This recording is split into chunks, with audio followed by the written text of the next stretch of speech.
우리 64년 만에 문민 장관으로서 기대감이 큽니다. 감사합니다. 예, 후보자님, 네. 우리의 주적은 북한이 우리의 주적입니까? DJ 정부 이후에 북한군과 북한 정권은 우리의 적이다. 이것은 명확히 우리의 나와 실질적인 있고, 즉각적인 그 위협이죠. 변화가 없습니다.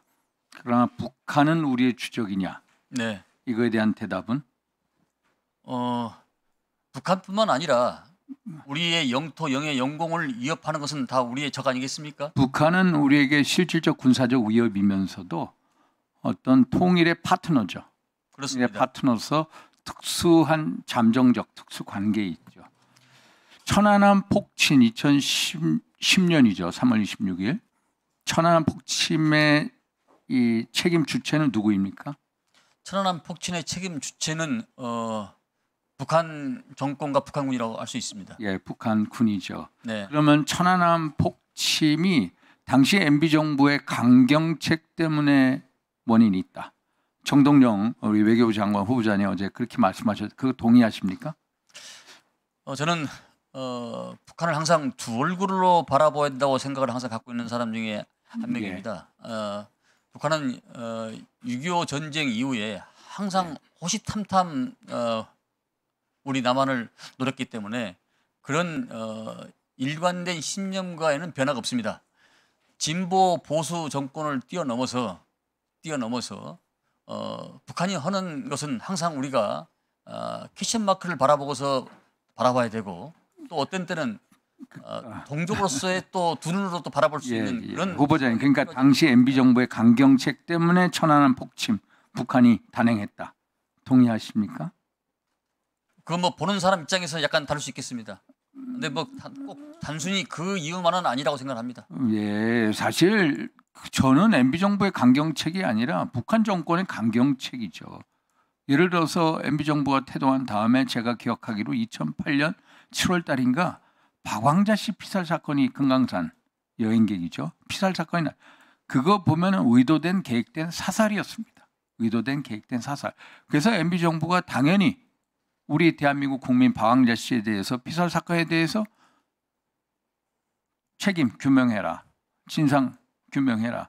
또 재발 방지 대책 만들어라. 책임자 처벌 당연한 요구했거든요. 정상적인 정책을 했거든요. 원칙적인 정책이었습니다. 그런데 MB 정부는 정상적으로 일관된 원칙적인 정책이었는데 그게 꼭 대북 강경책이냐 해서 이런 답변하는 거 보고 제가 놀라서 한번 말씀드렸고요.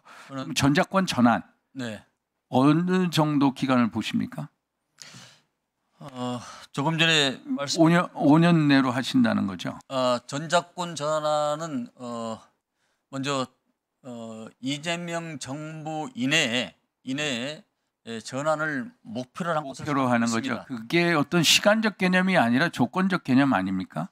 그렇습니다. 전작권 전환의 조건이라는 게 어떤 게 있습니까? 북핵 미사일 대응 능력 확보.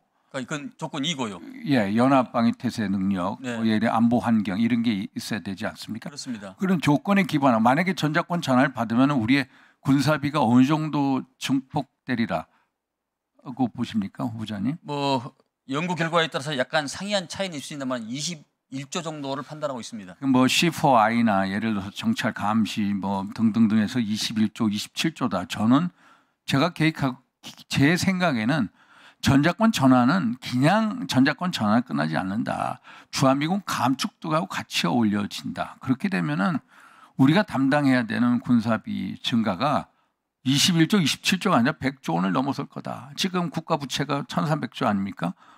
거의 1,276조죠. 그러면은 만약에 이런 어떤 군사비 지금 우리가 61조 쓰는데 군사 비용의 엄청난 증가를 이루어지고 그러면은 결국은 GDP 대비 우리 국가 부채가 50% 훨씬 넘을 거고 그러면 우리의 신용 등급에도 적지 않은 영향을 미칠 거고 그래서 이것을 어떤 이 단순 그런 숫자적 개념으로 또 자주적 개념으로 우리가 빨리 전작권을 가져야 된다 이런 게 아니라 실질적으로 군사 능력 확보가 중요하다. 동의하시죠? 네, 동의합니다. 예, 그러면은 후보자님 전작권 전환을 위해서 우리가 자체적 핵무장이 필요하다. 동의하십니까? 제한적 핵무장입니다. 어, 북한이 핵 우리 할 때까지 우리도 핵 무장을 하겠다. 저거는 이제 자치적 제한적 핵무장이라고 하는데 그게 필요하다고 보십니까? 우리 대한민국은 NPT 체제에 속해 있기 때문에 NPT 체제를 탈퇴 이탈하지 않는 한은 어떤 핵도 한반도에 핵을 가지고 오는 것은 쉬운 문제가 아니다. 그럼 그건 반대하시죠. 그러면 NPT 10조에 보면은 예를 들어서 국가 위기 상황, 국가 이익에 심대한 영향을 미칠 때는 우리가 탈퇴할 수가 있습니다. 만약에 전작권 전환이 이루어지고 주한미국 감축이 되고 엘브리지 국방부 정책 차관이 얘기한 대로 핵무장 해주겠다 이런 식이면은 전작권 전환을 가져올 때는 자체 핵무장 해야 된다. 저는 이렇게 봅니다. 그러니까 의원님의 말씀은 대전제가 예. 우리가 통상과 무역으로 먹고 사는 나라인데 예. NPT를 탈퇴해서 우리 근데 스스로 그거를 발핵 갱생하고 살 능력과 영향이 만약 되면 NPT 탈퇴하더라도 NPT 탈퇴는 미국의 어떤 동의를 얻고 하는 거죠. 그래서 자체적 제한적 핵무장하자. 그러면 지금 북한이 배치된 ICBM이 몇 개라고 보십니까? 실전 배치된 게? 제가 알고는 있습니다만 공개적으로 말씀. 10여 개라고 알고 있습니다. 그러면은 ICBM을 가지고 있는데 미국을 때리는데 한 번도 방위를 위해서 뉴욕이나 워싱턴을 희생 안 합니다. 그러면 만약에 북미 대화가 이루어지면은 핵 폐기가 아닌 핵 동결로 될 거고 핵 동결로 가면 북한은 사실상 핵 보유국이 됩니다. 핵 보유국이 되는 마당에 전작권 전환한다? 이건 있을 수 없다. 적어도 우리가 최소한의 조건을 갖추려면 우리도 미국 동의를 얻어서 자치적 제한적 핵무장을 할 정도가 돼야 전작권 논의를 우리가 완성시킬 수 있다. 저는 이렇게 생각하는 겁니다, 장관님. 물론 핵은 핵이 있을 때 예. 그래서 예. 사실상 한반도 게임 체인저가 ICBM이고 ICBM의 실질적 능력을 볼 때 당연히 미국은 북한을 사실상 핵 보유국으로 인정할 수밖에 없고 그때는 우리가 제한적 자의적 핵무장 할 수밖에 없다. 네, 잘 알겠습니다. 예. 그러니까 의원님 말씀에 일정 부분 어느 정도 이해를 합니다만은 우리가 NPT 체제에 속해 있고 IA 사찰을 받아야 되고 여러 가지 국제사회부터 고립무원의 상태가 가기 때문에 우리 역량으로서는 상당히 어려운 문제가 아닌가, 불가능한 문제가 아닌가. 그러니까 조금 전에 말씀하셨다시피 의원님께서 ICBM이 마치 성공한 것처럼 말씀하시는데 제가 판단되기는 ICBM은 성공 여부는 아직 판단할 수가 없다고. 자, 마무리하시죠. 네. 추가 질의해 주시기 바랍니다. 알겠습니다. 다음은 백선희 위원님 질의해 주시기 바랍니다.